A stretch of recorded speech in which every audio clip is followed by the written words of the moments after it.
War, Sherwood Anderson. The story came to me from a woman met on a train. The car was crowded and I took the seat beside her. There was a man in the offing who belonged with her, a slender, girlish figure of a man in a heavy brown canvas coat, such as teamsters wear in the winter. He moved up and down in the aisle of the car, wanting my place by the woman's side, but I did not know that at the time. The woman had a heavy face and a thick nose. Something had happened to her. She had been struck a blow or had a fall. Nature could never have made a nose so broad and thick and ugly. She had talked to me in very good English. I suspect now that she was temporarily weary of the man in the brown canvas coat, and that she had traveled with him for days, perhaps weeks, and was glad of the chance to spend a few hours in the company of someone else. Everyone knows the feeling of a crowded train in the middle of the night. We ran along through western Iowa and eastern Nebraska. It had rained for days and the fields were flooded. In the clear night, the moon came out and the scene outside the car window was strange and in an odd way very beautiful. You get the feeling. The black bear trees standing up in clusters as they do out in that country. The pools of water with the moon reflected and running quickly as it does when the train hurries along. The rattle of the car trucks and the lights in isolated farmhouses, and occasionally the flusters and the flustered lights of a town as the train rushed through it into the west. The woman had just come out of war-ridden Poland and got out of that stricken land with her lover by God knows what miracle of effort. She made me feel the war, that woman did, and she told me the tale that I want to tell you. I do not remember the beginning of our talk, nor can I tell you of how the strangeness of my mood grew to match her mood, until the story she told became a part of the mystery of the still night outside the car window and very pregnant with meaning to me. There was a company of Polish refugee moving along a road in Poland in charge of a German. The German was a man of perhaps 50 with a beard. As I got him, she was much such as a man as might be professor of foreign languages in a college in our country. See at Diamond, Iowa, or Springfield, Ohio. He would be sturdy and strong of body and given to the eating of rather rank foods, as such men are. Also, we would be a fellow of books and in his thinking inclined toward the ranker philosophies. He was dragged into the war because he was a German and he had steeped his soul in the German philosophy of might. Faintly, I fancy. There was another notion in his head that kept bothering him, and so to serve his government with a whole heart, he read books, and that would re-establish his feeling for the strong, terrible thing that for which he fought. Because he was past 50, he was not on the battle line, but was in charge of the refugees, taking them out of their destroyed village to a camp near railroad, railroad where they could be fed. The refugees were peasants, all except the woman in the American train with me, her lover and her mother, an old woman of 65.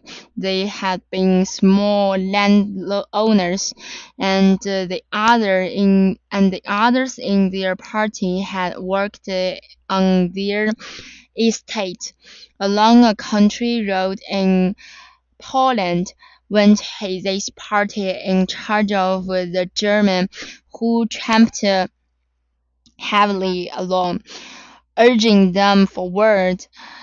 He was brutal in his insistence, and the old woman of 65, who was a kind of leader of the refugees, what was almost equally brutal in her constant refusal to go forward. In the raining night, she stopped in the muddy road, and her party gathered about her. Like a stubborn house, she shook her head and muttered Polish words. I want to be let alone. That's what I want. All I want in the world is to be let alone, she said over and over. And then the German came up and, putting his hand on her back, pushed her along, so that their progress through the dismal night was a constant repetition of the stopping, her muttered words, and his pushing. They hated each other with wholehearted, hearted, that old Polish woman and the German. The party came to a clump of trees on the bank of a shallow stream, and the German took hold of the old woman's arm and dragged her through the stream while the others followed. Over and over she said the words, I want to be let alone. All I want in the world is to be let alone. In the clumps of trees, the German started a fire.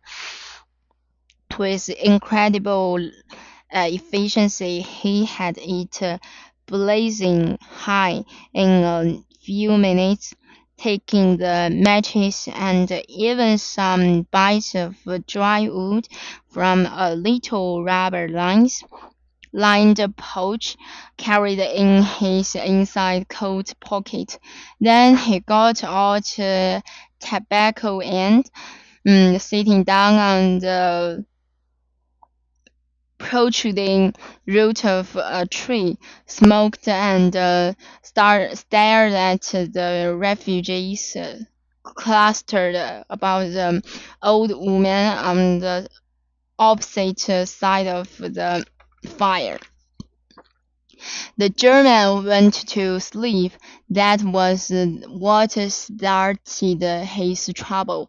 He slept for an hour, and when he awoke, the refugees were gone. You can imagine him jumping up and tramping heavily back through the shallow stream and along the muddy road to gather his party together again. He would be angry through, but he would not be alarmed.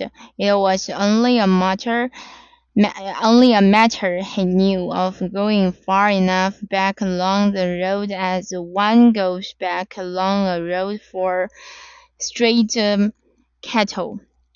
And then, when the German came up to the party, he and the old woman began to fight. She stopped muttering the words about being led along and sprang at him.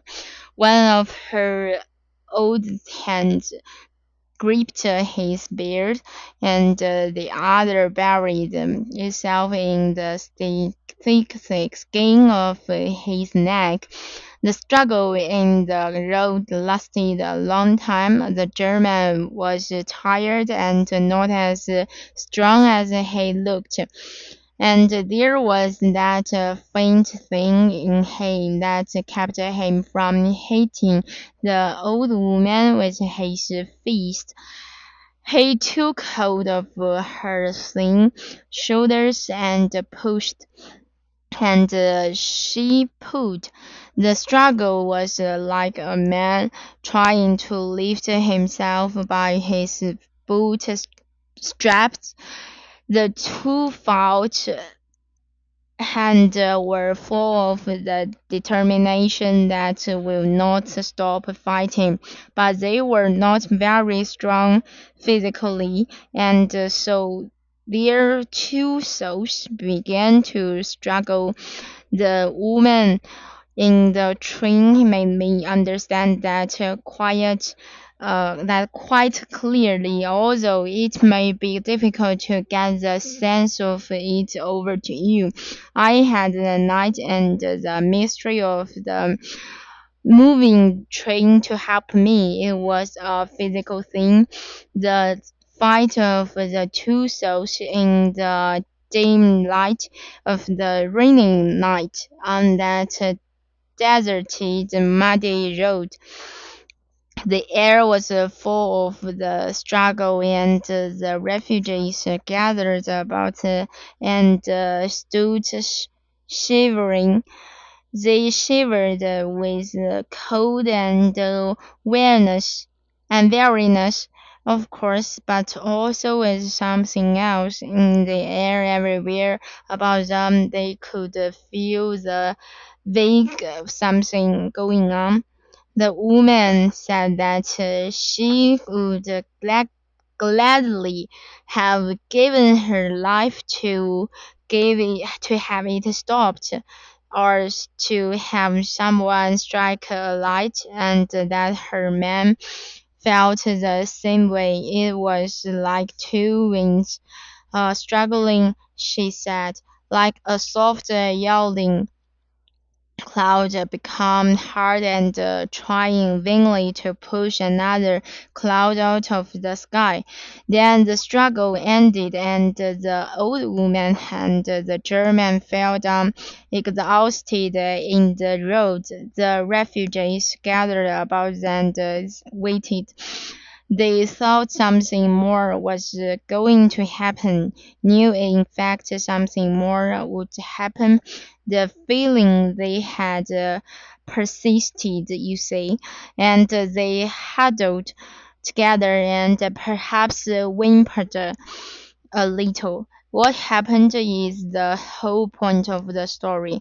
The woman in the train explained it very clearly. She said that the two souls, after struggling, went back into the two bodies, but that the soul of the old woman went into a body of the German, and the soul of the German into the body of the old woman.